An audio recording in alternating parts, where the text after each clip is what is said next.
ఒక్క ఇంజెక్షన్ 16 కోట్ల. పాప పేరు పునర్విక. ఈ పాపకి SMA టైప్ 1 ఒక డిసీజ్ వచ్చింది. ఈ డిసీజ్ వచ్చిన వారు కదలలేరు, ఊపిరి కూడా చాలా కష్టంగా తీసుకుంటారు. ఇప్పుడు కూడా తల స్ట్రైట్ గా పెట్టుకోలేదు. ఈ డిసీజ్ పాపకి రావడం వల్ల విత్ ఇన్ 2 years లోపల జోల్జెన్స్మా అనే ఒక ఇంజెక్షన్ చేయాలి. దీని విలువ 16 కోట్లు. ఈ 2 years లో ఆల్మోస్ట్ 9 months అయిపోయింది. ఒకసారి పాప అమ్మగారు ఏమంటున్నారో వినండి. తినకు అనుకోకుండా ఫీవర్ వచ్చేసరికి మేము కర్నూలుకి వచ్చి హాస్పిటల్లో చెక్ చేయించుకున్నాము. అక్కడ ఎందుకైనా మంచిది ఒక టెస్ట్ చేయించుకుందాం అని అన్నారు.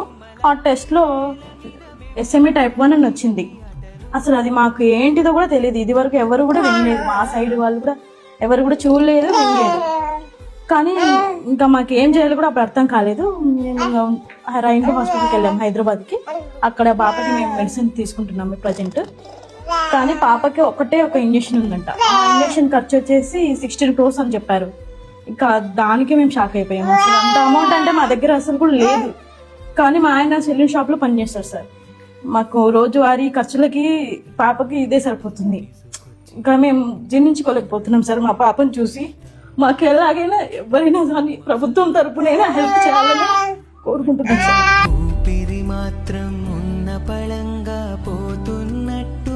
ఈ పాప బ్రతకడం కోసం చాలా మంది ఇన్ఫ్లుయెన్సర్స్ పోరాడుతున్నారు. ఏమీ తెలియని వయసులో ఈ చిన్న పాప చాలా బాధ అనుభవిస్తుంది. మీరు వేసి ఒక్క 10 రూపాయలు ఈ పాప ప్రాణం నిలబడుతుంది. మీరు చేసి ఒక్క షేరు ఆ తల్లి ధైర్యాన్ని నిలబడుతుంది.